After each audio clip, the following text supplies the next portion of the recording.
Movie start होती है और हमें एलियट नाम के एक आदमी को दिखाया जाता है जो कि मरे हुए लोगों के फ्यूनरल को तैयार करने का काम किया करता था ताकि वो लोग अपने फ्यूनरल पे अच्छे से दिख सकें और वो जिंदा लगे। अब इसके बाद एलियट एक बॉडी का फोटो लेता है और इसके बाद अगले सीन में हमें पोल और एना नाम के एक कपल को दिखाया जाता है जो कि अपने बेड पर एंजॉय कर रहे होते हैं। अब पोल तो इस चीज को एंजॉय कर रहा था लेकिन एना इसमें बिल्कुल भी एंजॉय नहीं कर रही थी। पोल एना से कहता है कि तुम्हारी परेशानी क्या है, लेकिन एना उसे कुछ भी नहीं बताती। अब क्योंकि एना प्राइमरी स्कूल में एक टीचर होती है और यहाँ पर एक जैक नाम के बच्चे से इसकी काफी अच्छी दोस्ती होती है, लेकिन जैक का बिहेवियर काफी ज्यादा अजीब होता है। अब इसके बाद हमें दिखाया जाता है कि एना अपने स्कूल में काफी अजीब चीजों को एक्सपीरियंस करती है। अब स्कूल खत्म होने के बाद में एना को अपने पियानो टीचर के एक फ्यूनरल में जाना था और वो तभी यहाँ पर जैक को बाहर देखती है। वो उससे कहती है कि क्या मैं तुम्हें घर छोड़ दूं, लेकिन जैक उससे कहता है कि नहीं, मेरी माँ मुझे लेने के लिए आ रही है। उसके बाद एना मेडिकल पर पहुंचकर कुछ दवाइयां लेती है और साथ ही वो एक पार्लर में जाकर अपने बालों को रेड कराती है और इस बाद अपने पियानो टीचर के फ्यूनरल में पहुंचती है। और एना को यहाँ पर भी काफी अजीब फील हो रहा था, जैसे कि उसका पियानो टीचर सांस ले रहा हो। अब यहाँ पर एलियट भी होता है और वो एना को ऐसी अजीब हरकतें करता हुआ देख लेता है। अब शाम को एना का बॉयफ्रेंड पोल उसे डिनर पर इनवाइट करता है और आज वो यहाँ पर एक रिंग लेकर आया होता है क्योंकि वो एना को प्रपोज करने वाला था। पोल यहाँ पर एना से कहता है कि मैं जल्द ही शिकागो जाने वाला हूँ। अब यहाँ पर आपस में बात करते ही इन दोनों की लड़ाई हो जाती है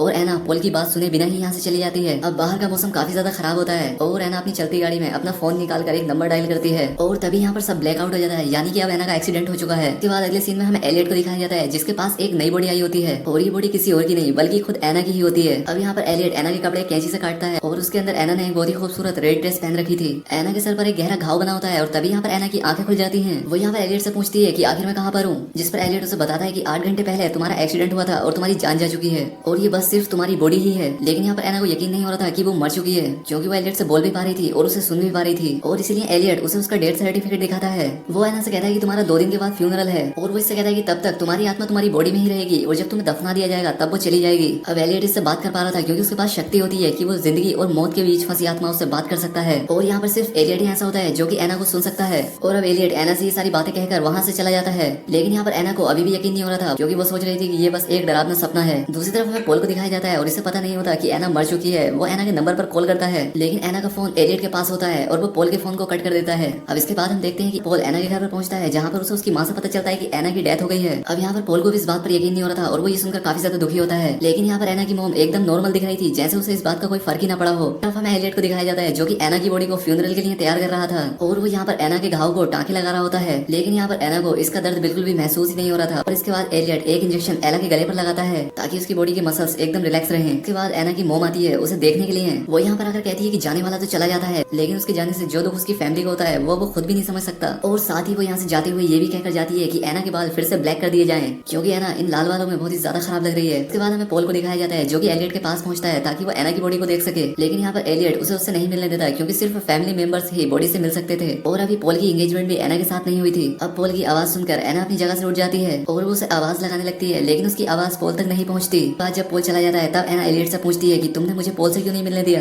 वो यहाँ पर एना से कहता है कि तुम्हारी आत्मा जल्द ही तुम्हारा शरीर छोड़ देगी, लेकिन अगर तुम अपने चाहने वालों से अटैच रहोगी तो तुम्हारी आत्मा यहीं पर फंस कर रह जाएगी। एना को यहाँ पर लगता है कि एलियट बकवास कर रहा है और मैं अभी भी जिंदा हूँ, शायद उसने मुझे कोई ड्रग दिया है जिससे कि वो कुछ भी महसूस नहीं कर पा रही है। दूसरी तरफ पोल अपने फ्रेंड से मिलने के लिए पुलिस स्टेशन जाता है और उसका फ्रेंड एक पुलिस ऑफिसर होता है और वो यहाँ पर उससे एना से मिलने की परमिशन मांगता है, लेकिन उसे यहाँ पर उससे मिलने की परमिशन नहीं दी जाती। दूसरी तरफ फ्यूनरल फॉर्म में एना अकेली होती है। अब वो यहाँ पर एक कैंची को उठाती है और आगे बढ़ती है और तभी यहाँ पर वो एक दूसरी लाश को देखती है और काफी ज्यादा घबरा जाती है। इसके बाद वो यहाँ पर एलियट के आने का वेट करती है ताकि वो उसके ऊपर अटैक करके यहाँ से भाग जाए, लेकिन यहाँ पर एलियट एना के हमले से बच जाता है और वो उसे फिर से बताने की कोशिश करता है कि वो मर चुकी है, लेकिन एना ये बात मानने के लिए तैयार ही नहीं थी क्योंकि उसकी अभी भी सांसें चल रही होती हैं। अब यहाँ पर रात में एना एक सपना देखती है जिसमें वो उसी डेड बॉडी को देख पा रही थी जो कि उसकी बराबर में थी, लेकिन अब क्योंकि एना तो मर चुकी है और वो सपना कैसे देख सकती है। इसके बाद वो यहाँ से उठती है और सभी सामान को इधर उधर फेंक देती है। अब इसके बाद ये सीन यहीं पर खत्म हो जाता है और इसके बाद हमें पोल को दिखाया जाता है जिसे कि एक काफी अजीब सपना आता है जिसमें कि एना अपनी बॉडी से अपना दिल निकाले हुए थी और ये देखकर पोल काफी ज्यादा डर जाता है। अब दूसरी तरफ हमें एलियट को दिखाया जाता है जो कि एना के पास होता है और वो अपनी कार में फ्यूल डलवाने के लिए जाने वाला था, लेकिन यहाँ पर एना चुपके से उसकी जेब से फ्यूनरल होम की एक चाबी निकाल लेती है। इसके बाद वो यहाँ से सीधा एलियट के ऑफिस में पहुंचती है और यहाँ पर आकर वो पोल को कॉल करती है और उसे बताती है कि मैं अभी तक जिंदा हूँ, लेकिन अब यहाँ पर पोल को लग रहा था कि शायद कोई एना बनकर उसके साथ मजाक कर रहा है और इसलिए वो फोन को कट कर देता है। अब इस चीज से एना काफी ज्यादा नाराज होती है और तभी यहाँ पर एलियट भी पहुंच जाता है। एलियट एना को आईने में दिखाता है और वो उससे कहता है कि देखो तुम मर चुकी हो और तुम्हारे लिए अच्छा यही होगा कि तुम सब कुछ भूलकर अपनी मौत को एक्सेप्ट करो, लेकिन यहाँ पर एना नोटिस करती है कि उसकी सांसों से आईने पर भाप जम चुकी है जिसे कि एलियट चुपके से साफ कर देता है। अब यहाँ पर नीचे एना का वही फेवरेट स्टूडेंट जैक खड़ा होता है और वो यहाँ से एना को देख लेता है। अब यहाँ पर एना ये बात मान लेती है कि वो मर चुकी है और अब इसलिए वो एलियट का साथ दे रही थी। अब यहाँ पर एलियट एना के रेड बालों को फिर से ब्लैक डाई से डाई कर देता है। इसके बाद एना सपने में पोल को देखती है लेकिन वहाँ पर एलियट होता है और वो यहाँ पर एक पुलिस ऑफिसर के भाई की बॉडी को तैयार कर रहा था उसके फ्यूनरल के लिए। इसके बाद एना एलियट से पूछती है कि क्या मेरी मॉम मेरी डेथ पर रोई थी,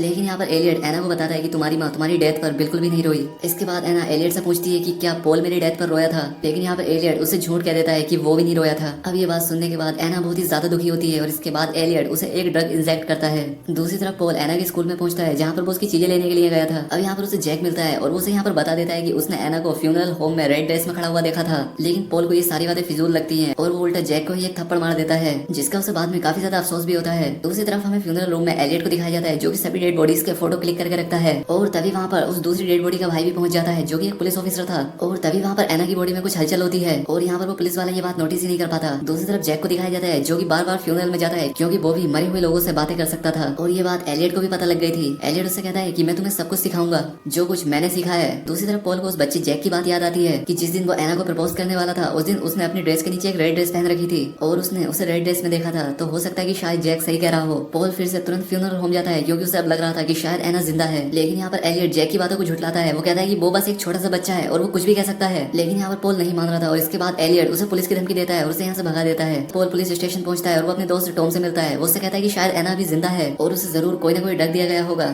अब एक दूसरा पुलिस ऑफिसर पॉल की बात पर सहमति जताता है। वो कहता है कि हाँ ऐसा हो सकता है क्योंकि हाइड्रोनियम ब्रोमाइड से किसी की भी बॉडी को पैरालाइज किया जा सकता है, लेकिन अब क्योंकि पॉल के पास ऐसा कोई भी सबूत नहीं होता और यहाँ पर पुलिस उसकी कोई हेल्प नहीं कर पाती। दूसरी तरफ एना के फ्यूनरल की पूरी तैयारियां हो रही थी और यहाँ पर एलियट उससे बातें कर रहा होता है। वो उससे पूछता है कि तुम्हें तुम्हारी जिंदगी से क्या चाहिए था और यहाँ पर एना उससे कहती है कि वो अपनी जिंदगी में बस खुश रहना चाहती थी, लेकिन वो प्यार नहीं करना चाहती थी क्योंकि प्यार बस इंसान को दुख देता है। अब क्योंकि एना पॉल से वो ज्यादा प्यार करती थी लेकिन उसे कभी कह ही नहीं पाई थी और अब एना के फ्यूनरल की पूरी तरह से तैयारियां हो चुकी थी। और अब हम यहाँ पर देखते हैं कि एलियट एना को फिर से वही ड्रग देता है जो कि उस पुलिस ऑफिसर ने पॉल को बताया होता है। अब यहाँ पर एना एलियट से कहती है कि मैं आखिरी वक्त अपने आप को एक बार आईने में देखना चाहती हूँ और आईने में फिर से एक बार उसकी सांसों की भाप आईने पर जम जाती है।